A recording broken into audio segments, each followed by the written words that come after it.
Ako nga pala si Leia, isang madiskateng bata para sa pangarap at para sa aking pamilya.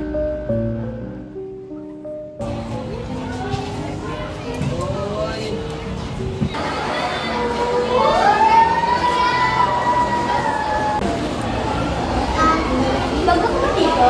Oo, bago lang. Yung pangalan mo? Ako si Leia at kayo si... Ako naman si Lara at siya si Laila. Nice to meet you.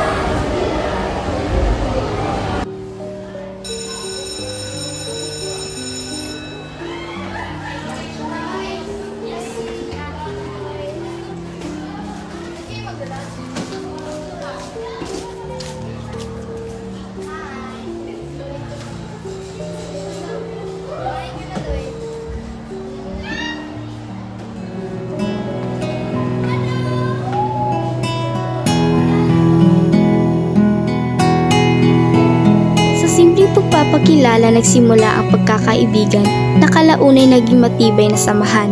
Sa oras ng lunch at recess, sabay-sabay silang kumakain, nagtatawanan at mas lalong pinagtitibay ang kanilang pagkakaibigan.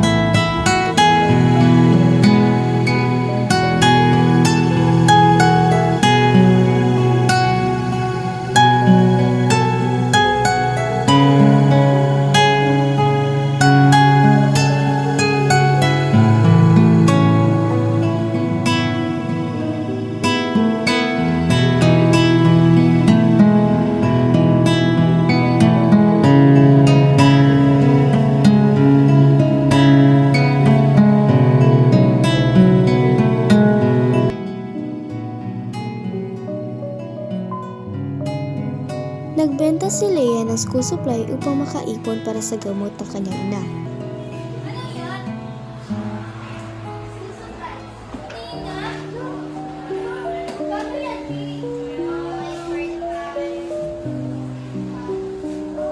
Uy, ano yan? Binibenta mo?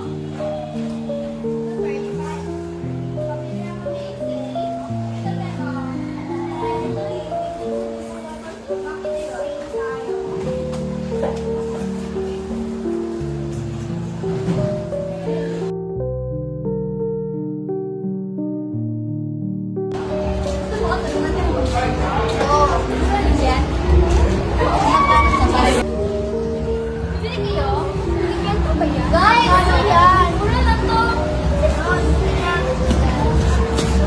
Hindi ka.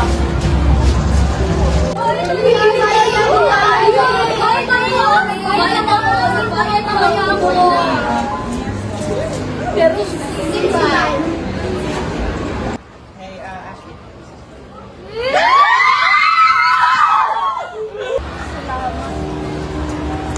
Racket ka ba? Wow! Ang dami na natin pera! Bukas ka naman. Racket naman tayo bukas, ha? Ngunit sa halip na unawa, panghuhusga ang kanyang natanggap mula sa ilang kakase. Nandito na lang sa supplies. Okay mo? Kaya ano naman, hindi niyo kilala. Ako yung famous TikTok at mayaman. Eh, kayo ba? Isa sa'yo, pwede Lera. Mayaman ka nga, pero kung mo, hindi mabibili ng pera.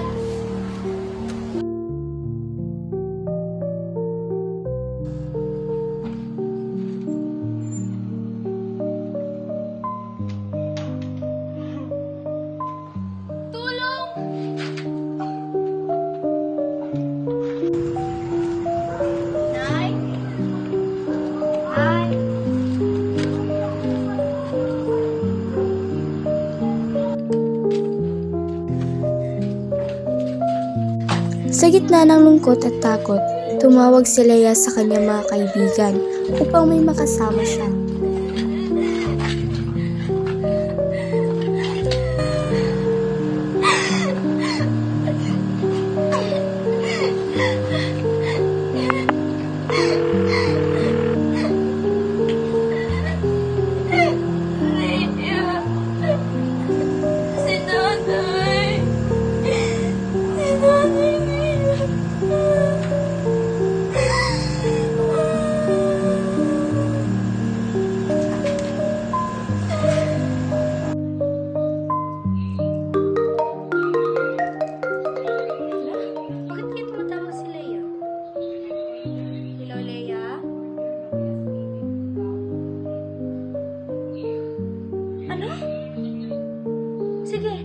tatawagan ko si Layla. Wait. Ano ba yan? Hindi sumasagot si Layla.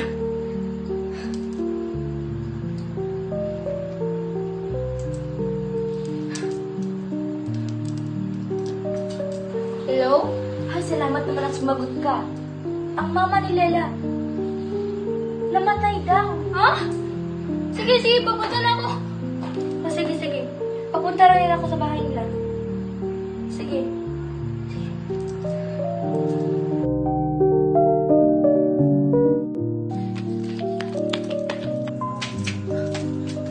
Layla?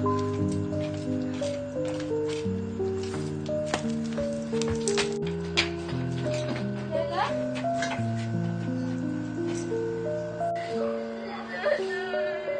Ang sakit ah.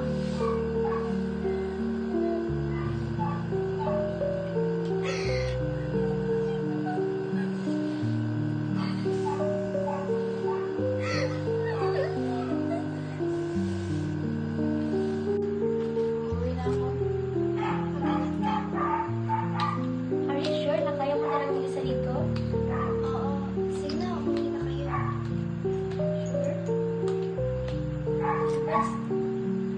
Wala na kami. Basta kung may kailangan ka ha, tawagan mo lang kami.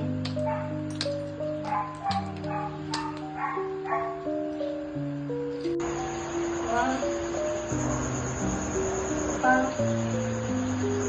kung nasa lang kayo, mahal ko kayo. Promise pa, ma. Bubutihin ko yung pag-aaral ko. Mahal ko kayo.